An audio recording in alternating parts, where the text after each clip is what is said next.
Banyak faktor yang menyebabkan seorang bisa tenang tentram. Contoh kesehatan, kecukupan, keluarga soleh soleha, keluarganya beriman, bertakwa. Akan tetapi banyak kok orang muslim berzikir tapi masih nggak tenang juga. Betul ya? Malah kita menyaksikan ada orang-orang muslim berzikir tapi malah kesurupan. Ada yang begitu, ada. Ngamalin zikir tapi malah kesurupan. Ah, nggak beres ini. Yang nggak beres apanya? Atau kita saksikan juga ada orang yang katanya suka zikir tapi malah jadi pemarah, berangasan. Bukan orang yang ada marahnya tapi bukan pemarah. Ini mah jadi pemarah. Pemarah artinya senangnya marah-marah aja, bahkan berangasan. Itu bukti hatinya tidak tentram, tidak tumakninah. Alladzina amanu wa tatma'innu, kan seperti itu, qulubuhum bidzikrillah.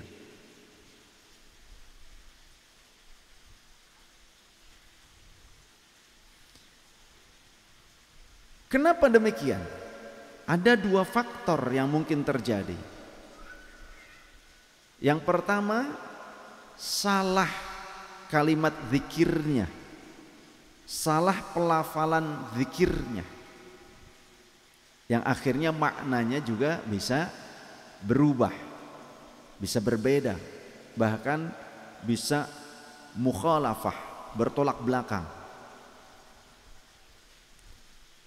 Yang kedua, bisa jadi tujuannya bukan karena merindukan Allah, zikirnya merindukan duit, zikirnya merindukan jabatan, zikirnya mengharapkan popularitas, atau zikirnya mengharapkan dapat jodoh yang cakep. Jadi zikirnya tidak tembus tujuannya kepada Allah. Di dalam suatu hadis Rasul menjelaskan bahwa Allah itu sifatnya pencemburu. Itu kata Rasulullah. Sifat Allah itu pencemburu, sangat cemburu Allah. Jadi ketika kita berzikir menyebut asma Allah, tapi yang kita bayangkan, yang kita tuju bukan Allah, maka Allah akan cemburu. Allah akan cemburu.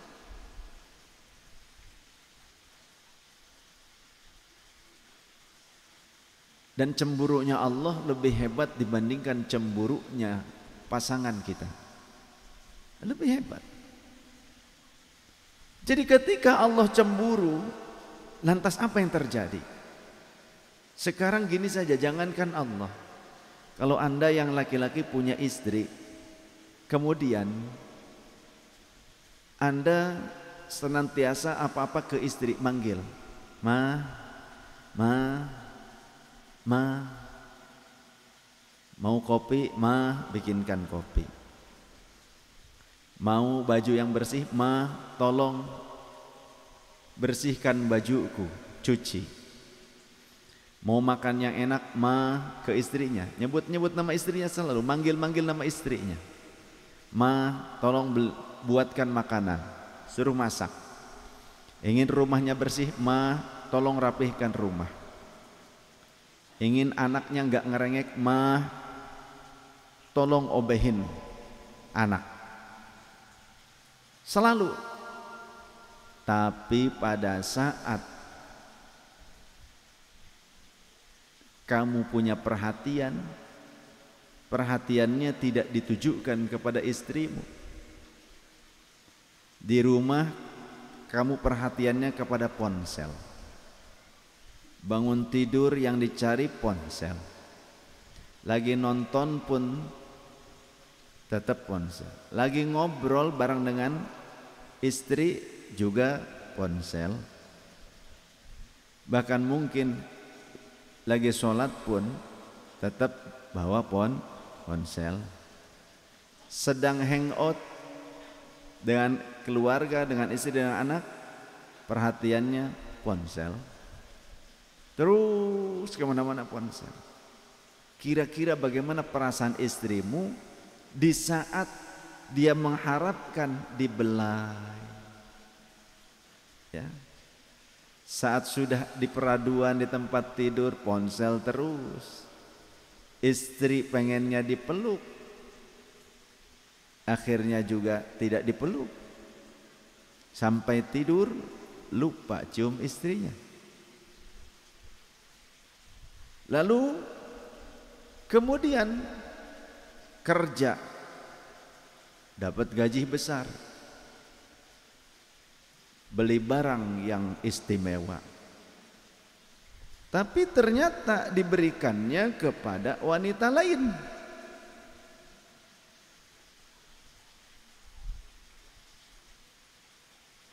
Yang bikin kopi siapa? Istrinya. Yang masak siapa? Istrinya. Yang nyuci baju, bohong, laundry. Ya minimal sempak lah ya. Sempak dicuci istrinya. Yang nyetrika istrinya. Yang masakin istrinya. Yang ngobehin anak istrinya. Nyusuin anak istrinya. Emang suami mau nyusuin? Tapi saat kerja, beli barang mewah, diberikan itu kepada wanita lain, kira-kira perasaan istri bagaimana? Ini mah kira-kira, jangan ngedoa begitu. Ya. Mutilasi katanya.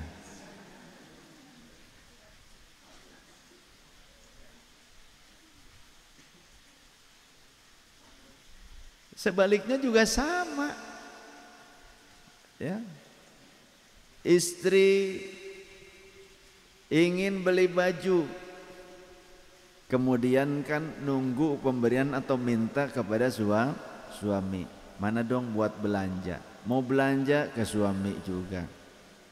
Kemudian kalau takut menghadapi hal-hal yang takut, minimal menghadapi kegelapan, gelapnya rumah, sepinya rumah, yang dicari suami.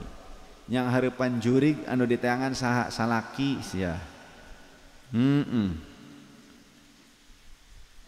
Kadapur parem nu di teang salaki, lain tukang PLN ieu lain. Ya, parem listrik, ayah, papa, ayo sia, bener? Anu di teang salaki. Ya, aya nu sing kolotrak di imah, gerbuk. Nu di teang salaki. Ayah, ini ada apa? Ayah, ada moal ka salaki tetangga kecuali mang teu hidang maneh. Moal tidak akan ke suaminya tetangga. Lamun boga salaki gitu ge. Ya. Nuranda geura kawin. Geura nikah deui, amin. Amin teu ieu. Hai Randa. Apa kabar? Gak apa-apa menikah lagi, ya. Menikah punya suami itu lebih menenangkan dan menyenangkan tentunya. Waduh. Kemudian menghadapi ketakutan ke suami. Tapi pada saat memberikan perhatian, memberikan suguhan, itu yang terbaik bukan untuk suami. Mau membeli skincare, uangnya dari suami, ya kan? Dipakai itu. Tapi cantiknya untuk siapa kadang? Di rumah enggak dicantik-cantik. Cantiknya di luar. hanya untuk laki-laki lain. Beli make up dipakainya untuk orang lain, bukan untuk suami. Ingin beli pakaian bagus ke suami, nunggu pemberian dari suami, dibelikanlah pakaian yang bagus, tapi dipakainya untuk orang lain yang bagus. Di rumah dasar nusarorwek ya. Nah, bahkan ketika ternyata diberikan rezeki yang lebih oleh suami, dibelikan makanan yang bagus, yang enak untuk orang lain, tapi untuk suami keun weh bisa meuli sorangan. Tah nu kieu ye nya. Wayahna salaki kudu karawin deui. Tuman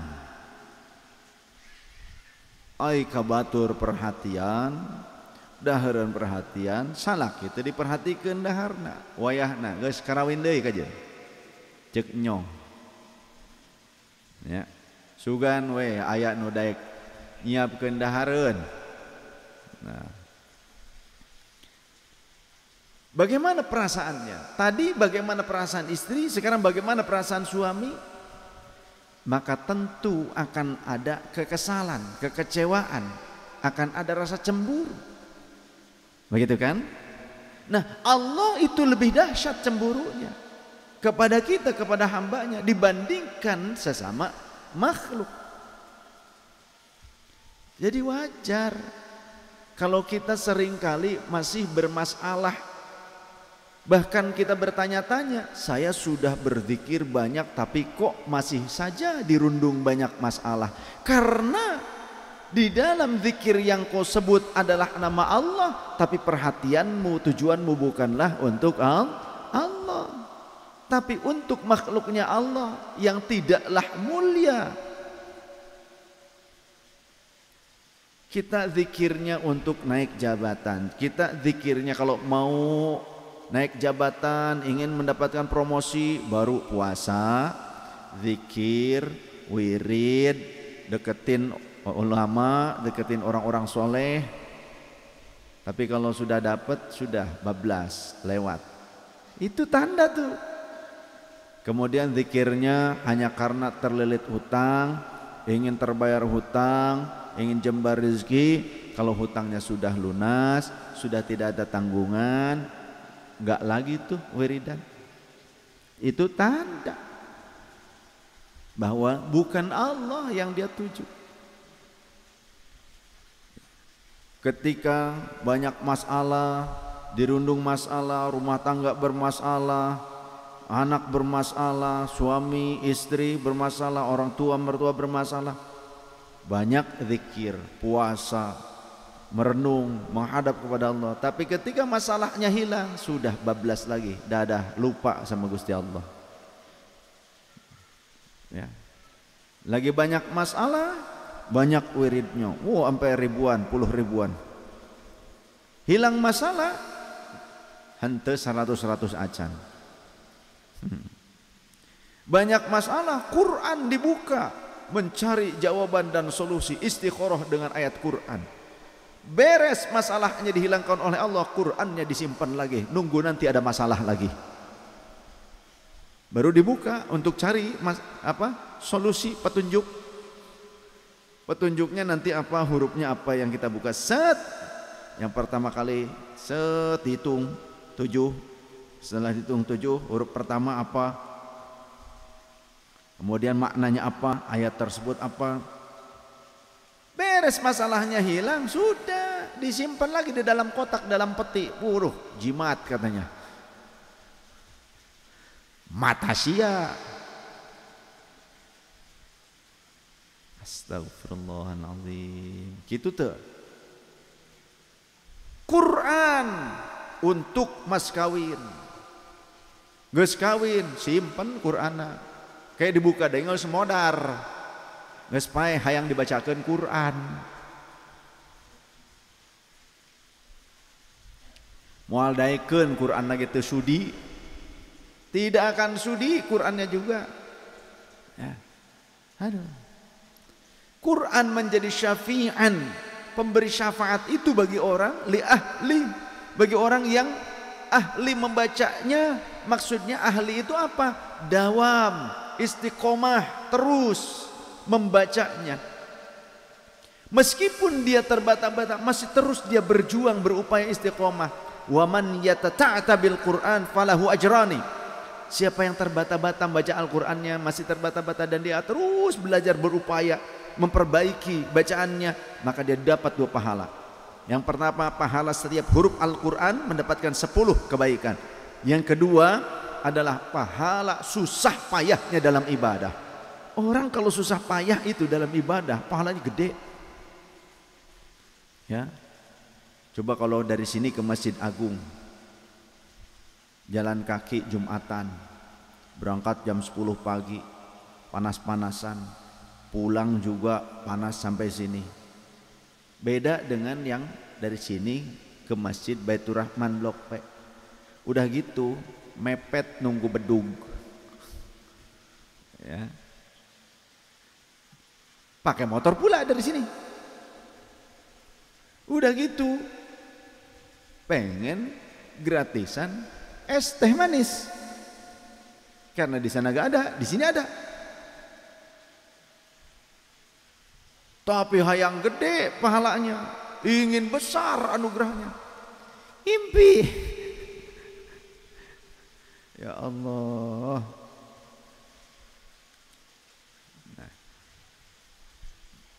Jangan menyalahkan petunjuk Allah, alladzina amanu wa tatma'innu qulubuhum bidzikrillah, ala bidzikrillah tatma'innul qulub. Tapi ternyata ketika kita berzikir masih belum tenang, belum tentram, masih banyak masalah. Jangan menyalahkan ayat Allah, firman Allah, zatnya Allah, janjinya Allah, jangan. Tapi koreksi, perbaiki cara kita. Sama dengan doa. Kita doa terus menerus, tapi ternyata harapan kita tak kunjung datang. Karena apa? Jangan-jangan salah. Adabnya tidak dipakai, cara doanya juga salah, bahkan mungkin redaksi doanya juga salah. Salah satu redaksi doa yang salah adalah tidak yakin kepada Allah. Ya Allah, berikanlah limpahan rizki kepada hamba. Itu pun kalau engkau mau ya Allah. Ya. In syi'ta, jika engkau mau, nek panjenengan karep ya monggo Gusti. Salah, kata Rasul, salah itu, maka tidak akan diijabah. Ya Allah, berikanlah hamba limpahan rezeki yang barokah. Itu pun kalau engkau mau ya Allah. Salah, ada kalimat ujungnya ini yang rusak. Jadi kalau doa kepada Allah harus yakin. Yang yakin saja sudah. Entah dikasihnya di dunia, entah dikasihnya bentuknya yang lain tapi yang sepadan nilainya, entah diberikannya ternyata di akhirat, tapi pasti akan diberi oleh Allah. Dan ketika diberikan di akhirat lebih besar pemberiannya dibandingkan diberikan di dunia. Bahkan kata Rasul, nanti di surga nih, ada orang-orang ahli surga yang merasa getun, menyesal. Loh, kan di surga tapi kok masih ada orang menyesal? Menyesal kenapa? Ketika melihat ahli surga yang lain yang dulu di dunia tidak diijabah langsung di dunia doa-doanya, tapi oleh Allah diberikan ijabahnya di akhirat, di surga, ternyata lebih agung dibandingkan ijabah yang Allah berikan di dunia. Maka orang-orang yang dulunya ketika hidup di dunia ingin selalu disegerakan ijabahnya dan benar diberikan segera di dunia, sehingga mereka menyaksikan kedahsyatan anugerah yang Allah berikan ijabah tersebut kepada ahli surga yang di dunia belum diberikan ijabah itu, tapi diijabahnya di akhirat.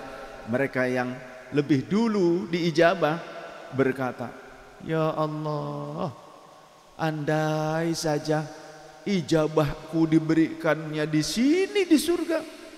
Andai dulu aku tidak minta disegerakan ijabahnya di dunia, tentu ini lebih baik bagiku.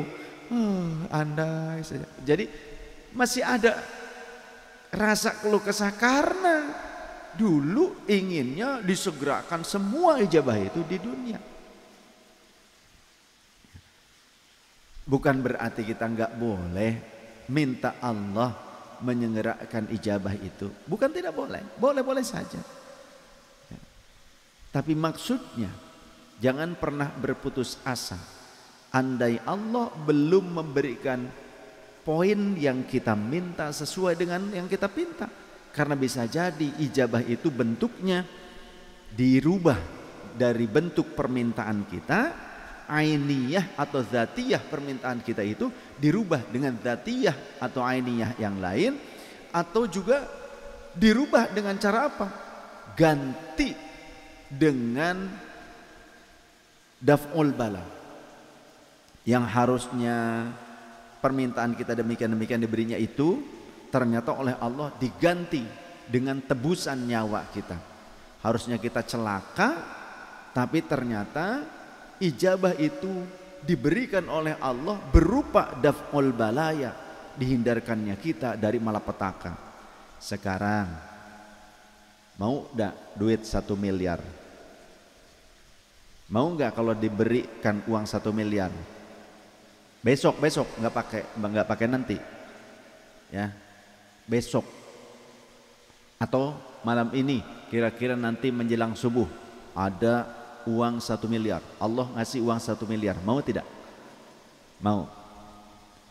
Tapi besok nggak bangun lagi, mau nggak? Ya, yang mau ngacung. Malam ini dikasih 1 miliar, tapi besok nggak nafas lagi, mau nggak? Nggak kan? Tuh. Tapi kita ini memang dasar manusia ya, kurang syukuran, nggak pandai bersyukur. Bangun tidur aja kita lupa mensyukuri kok. Apalagi dikasih nikmat yang besar yang lainnya. Nikmat bangun tidur saja, padahal itu kalau kita nilai seperti tadi, diberikan uang malam ini 1 miliar, tapi besok gak bangun lagi. Milih yang mana? Besok bangun apa uang 1 miliar nih? Ini mah pilihan, gak bisa dua-duanya. Wah, ngunah baes ya. Pilih yang mana? Pilih bangun. Tapi ketika bangun dari tidur, apakah kita pada saat itu langsung bersyukur kepada Allah? Suka ingat syukur gak kepada Allah? Syukur atas nikmat dibangunkan oleh Allah, diberikan kehidupan, bisa bernapas, bisa melek lagi, bisa bangun. Oke, kalian tidak hilang nafasnya, bernapas, tapi nggak bangun-bangun. 17 tahun seperti kerabat kerajaan Saudi, 17 tahun di belangkar tidur, alat sini gitu, mau nggak? Napas masih, tapi nggak bangun-bangun 17 tahun, mau nggak?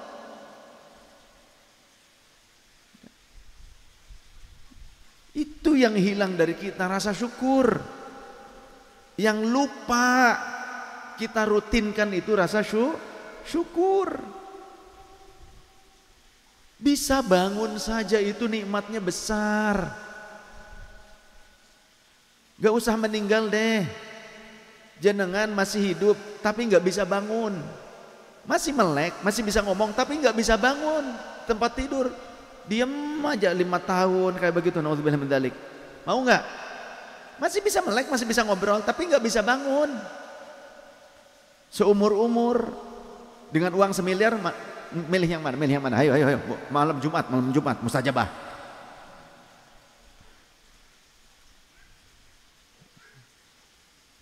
Kita milih bisa bangun kan?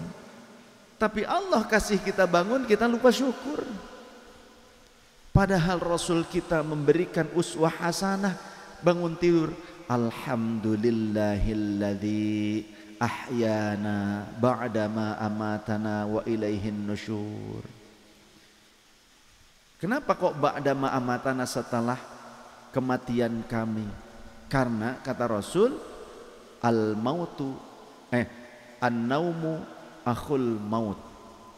Tidur itu saudaranya kematian. Beda dikit doang. Beda dikit. Giclak dikit, lewat bablas anginnya. Ya, giclak dikit gitu.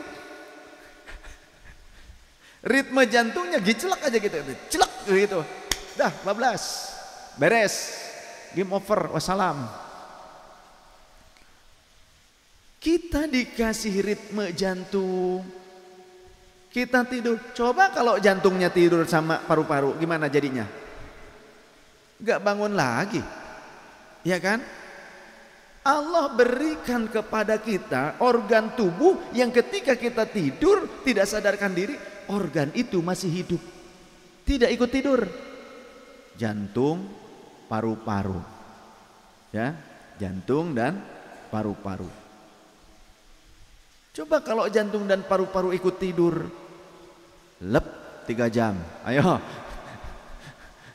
wani, sopo sing wani, arep jajal, tak setrum sudah. Jadi syukur ini yang mahal tapi berat. Seringkali kita ini melupakan hal-hal yang menurut kita ngapain disyukuri, hal-hal yang remeh. Padahal hal remeh itu ternyata memiliki nilai yang sangat agung. Andai Allah tidak berikan itu, ternyata justru kita bisa kehilangan segala-galanya. Akal sehat seolah-olah kita remeh. Bahkan ada yang meremehkan akal sehat. Yang akal ini tempat memori ilmu, yang dengan memori ilmu itu manusia bisa menjadi mulia. Tapi ada orang yang tidak menghargai ilmu dan orang yang diberikan ilmu, sehingga mengatakan ngaji kepada satu habib yang bodoh yang ahli maksiat lebih utama dibandingkan ngaji kepada 70 ulama yang alim dan mengamalkan ilmunya. Sesat, ini bohong, bertolak belakang dengan Al-Quran dan Sunnah Rasul serta ijma para ulama, serta kalam dan ajaran salafun saleh, ajaran ahlul bait Rasul yang salaf. Tidak ada yang seperti itu, ya. Kita didekatkan dengan orang alim, kita didekatkan dengan sumber ilmu, kita pun tidak mempedulikannya. Karena banyak manusia merasa cukup dengan pengetahuan yang ada di dalam akalnya.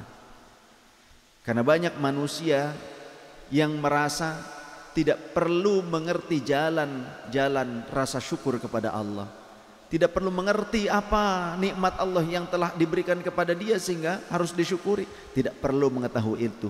Banyak orang yang berpikiran demikian, maka dia merasa tidak butuh dengan ilmunya Allah.